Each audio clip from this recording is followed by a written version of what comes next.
1. Madam Speaker, don't let opening government's lack of matter loading prove their case, which was largely undersubstantiated. The rhetoric coming from opening government is that the feminist movement is vague and complex and ambiguous, and that's because of choice feminism. We think that this is a gross misunderstanding and misrepresentation of what's really happening because of what my partner told you. My partner reframed and explained how choice feminism fits into the whole shebang and narrative of other strands and expressions, and the common denominator is whether you're liberal or radical, the reason why you have a community to support you and the reason why you have an avenue and a home to call the movement is because at some point your choice and agency was fucking validated. That's why my POI earlier was so important. Because in the past, because I've seen this movement play out, and 15 years ago, we were also still talking about the feminist movement, you would just dismiss other forms of dissent and say, they're a bitch, they're not part of the discourse, these people are weird and fringe. But the understanding of their choices and respecting their rights and autonomy are precisely looking at it through the lens of choice feminism, wherein people who make choices that are proximate to them are actually valid in this thing, and you have to toil with their dissent even if you disagree with it. That discourse can only uniquely happen when people feel confident to be able to speak. Because absent looking at this through the lens of choice feminism, you have women who are afraid, and you actually have people like the patriarchy or whoever's in power walking over their opinions, and you now have this cookie cutter look of what it means to be a feminist. You're a mom, you're pregnant, you stay home, you make husband dinner. But now, so many avenues and ways to express yourself come about. Being a girl boss, being someone who's single, being someone who's with a sugar daddy, or whatever kind of narrative only happens when people have the agency and capacity to choose. CG, I'll take you if you have anything.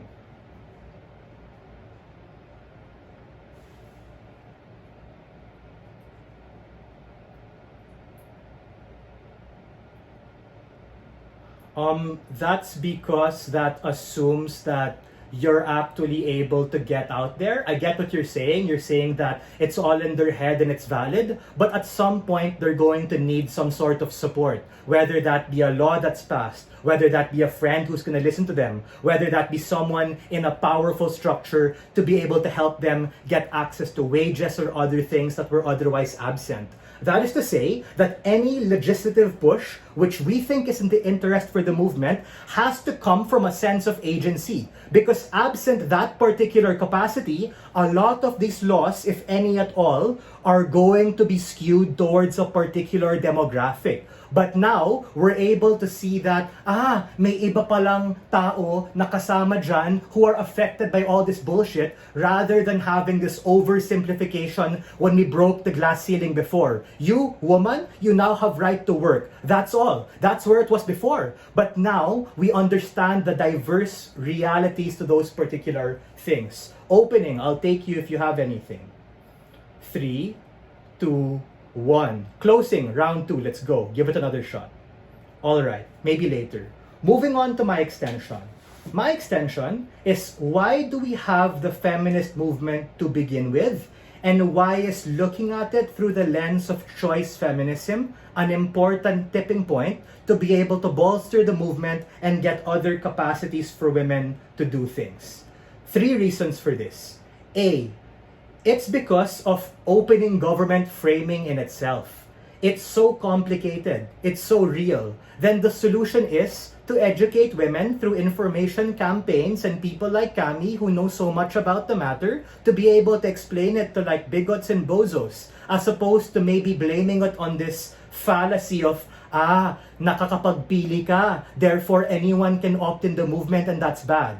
We think that the rallying point actually comes from the capacity of people to opt into the movement when you now get people like allies, people like trans individuals, people like men, people like queers, who are able to come into the movement, and you now have a bigger pool of intersectionality in the world's fucking most complicated Venn diagram ever, because the unique tipping point is that all of these choices are valid.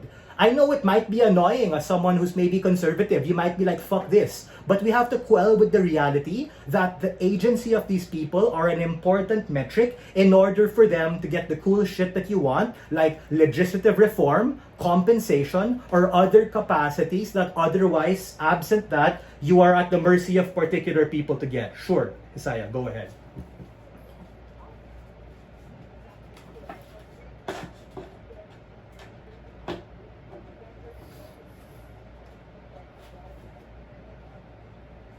It's because absent the vagueness that you say, you have a firm definition of someone who makes it because they're influential or a ruling elite or popular.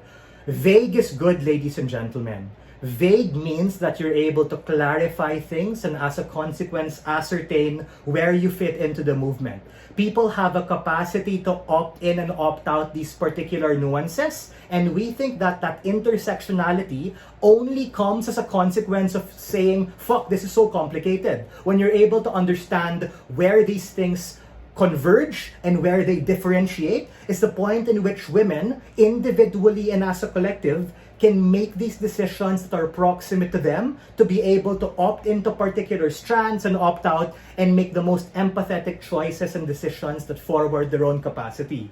The most important stakeholder here is the feminist movement as an individual and as a collective. And a lot of these unifying factors can only happen when you first understand the complex reality of it. I understand it's complicated. I understand it might be contradictory. I understand that it causes tension. But ladies and gentlemen, we need to be able to cut through the Gordian knot and understand that the common denominator here are really the choices when we look at these people as people, when we don't look at them for their economic capacity, their social status, or their political agenda. And for all of these reasons, we are very proud to win coming from opening opposition. We stand for the movement. Thanks.